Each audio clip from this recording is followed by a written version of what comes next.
Hey there folks, Martin Pavey here, your confidence coach. Please do like and subscribe and share to spread the love. Everything comes out in the wash. When you look at any given situation in your life and you start to figure out your motivations for things, it will have a knock-on effect on everything that you do.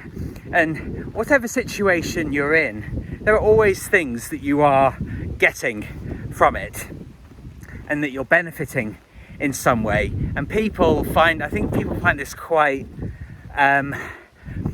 worrying sometimes, because it can make them feel like maybe they're manipulative or a bit mercenary, but it doesn't. It just means that you're a human being and we've all got contradictory scripts running in our brains, which is why I've found working with coaches and with my therapist to actually establish what those are so I can make better decisions in the future.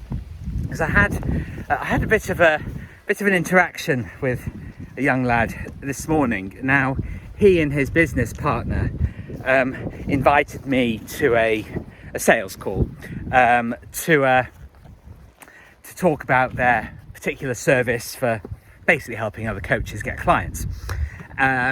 And they wanted quite a lot of control over what I would have done for my business. But I'm a curious man. I like to find out how people are doing things, to learn and see how I like to do things, things that I discard.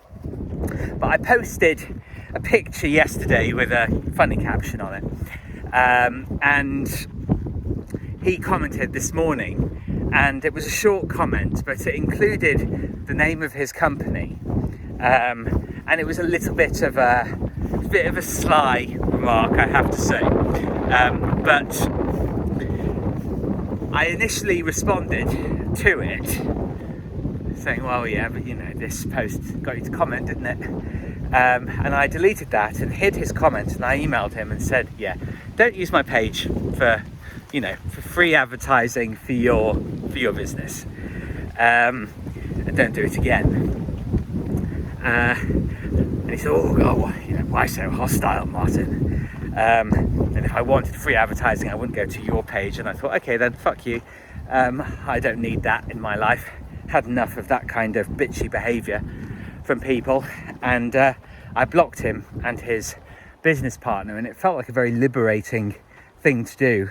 And far more so than I've ever done, I didn't sort of berate myself for too long afterwards, thinking, oh gosh, was that a bit extreme? Was I a bit unfair? And I thought, no, don't need that shit. Don't need to be patronised. I don't deserve to be treated poorly. And all of this is about treating yourself better as a human being. We're all human. We're all fucked up. We've all got our insecurities. We've all got our anxieties and worries. We don't need to medicalise it. We just need to be honest with ourselves, because now every other person on Instagram and Threads and Facebook has either got anxiety syndrome, or they've got ADHD, or they're autistic. No, you're not. You're perfectly able to interact with people, perfectly able to communicate. You're just a mess, and it's okay to be a mess. And what I was actually talking about, I did mention this to my therapist today, and it got us on to the subject of, inevitably, my former relationship. And there was a particular event that happened about a year and a half, 2 years into our relationship, when I went over for the one and only time to his flat. I wasn't invited, which is part of the problem. But I detailed this experience to my therapist, and over the last couple of days I've been really thinking about this. That what I realise is that the version of events that I've had in my brain was completely wrong. I completely mischaracterized what actually happened, and for a few years now because it happened roughly in 2022, something like that. I've been carrying this weight around with me, you know, incredible. And all the time I was believing this story of, you know, how poorly I'd behaved. What I actually realised was, fuck me, I haven't done anything wrong. I haven't done anything wrong at all. And even though I could have recited to you at any point over these last few years what actually happened, I still managed, and it makes me think, gosh, it must be intelligent if I can do this to myself. I still managed to take the full blame for a situation, and remember at the time, you know, after this event happened, of apologising to him, and I described the ridiculous situation to my therapist, saying, well, I apologised for something I didn't do wrong. This is the incredible thing. And I think if you can actually start to, I've talked about this recently, allow yourself to really sit and really consider your role, where you were in your experiences, which is what I really believe that we need the support to actually do, because I feel very supported by my therapist, more so than any other person, you know, that I've met in the therapeutic environment.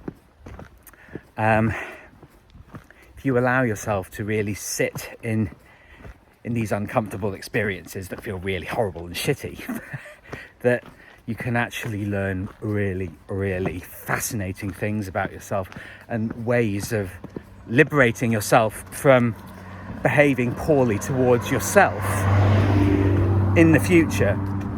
Because if you treat yourself well and you understand that, you know, you deserve to be treated well in life, that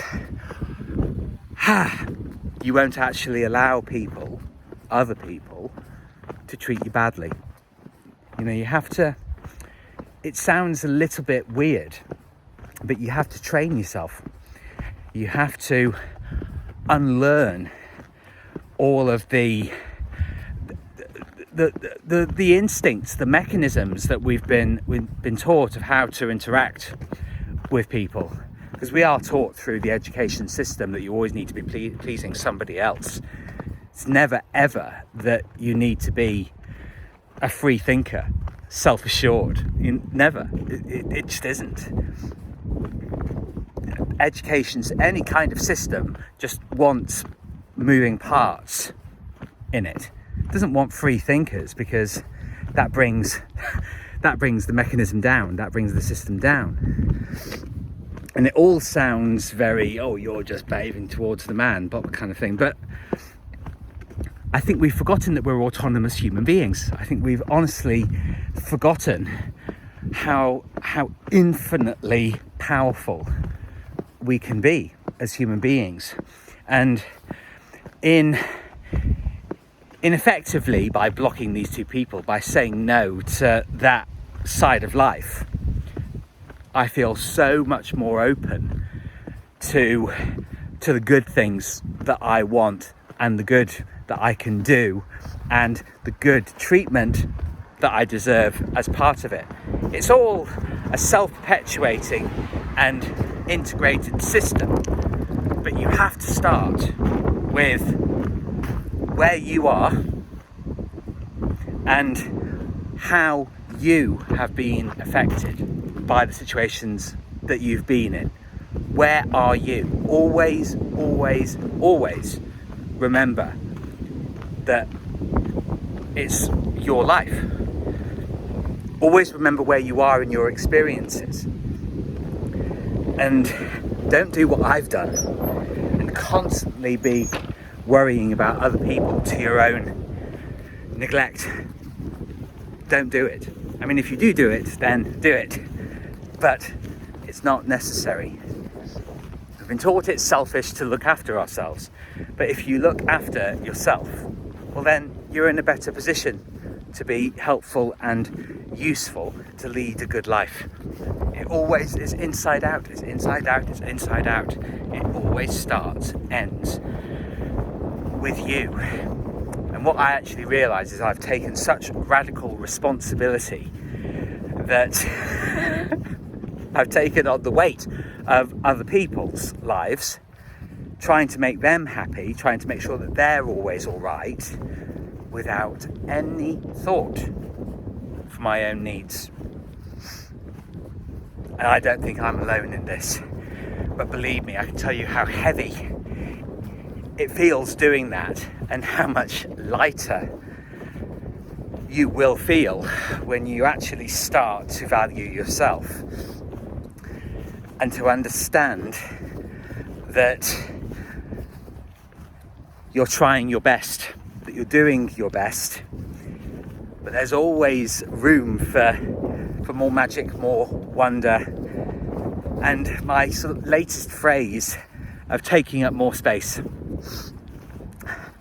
by constantly trying to please other people, you're always making yourself smaller and more vulnerable.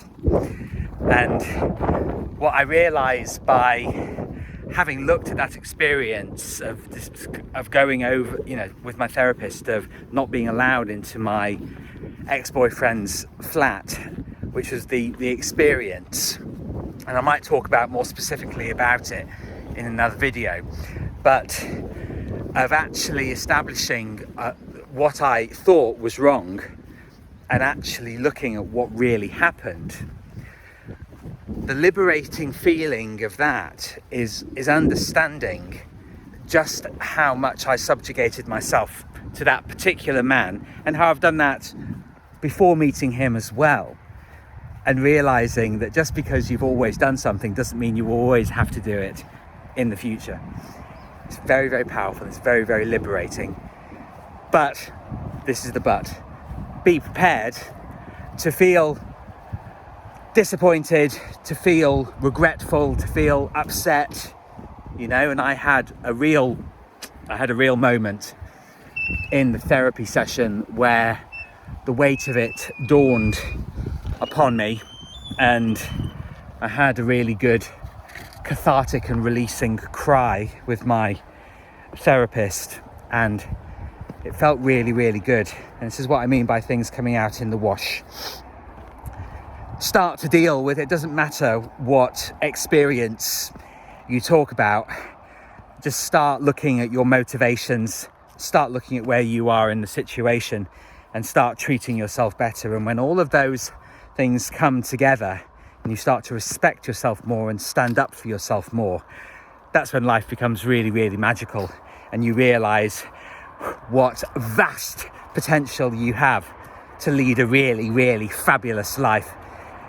And what you'll realize is that at various stages you have lived life really, really well, and that at some point you started to abandon that, and you started to abandon yourself. But you can always, always, always retrieve it. And you can keep walking your path confidently and joyfully. That's how we're meant to be living. So thank you very much for tuning in again. Please do like and subscribe. Share to spread the love. And I look forward to seeing you on the next video. Ciao for now.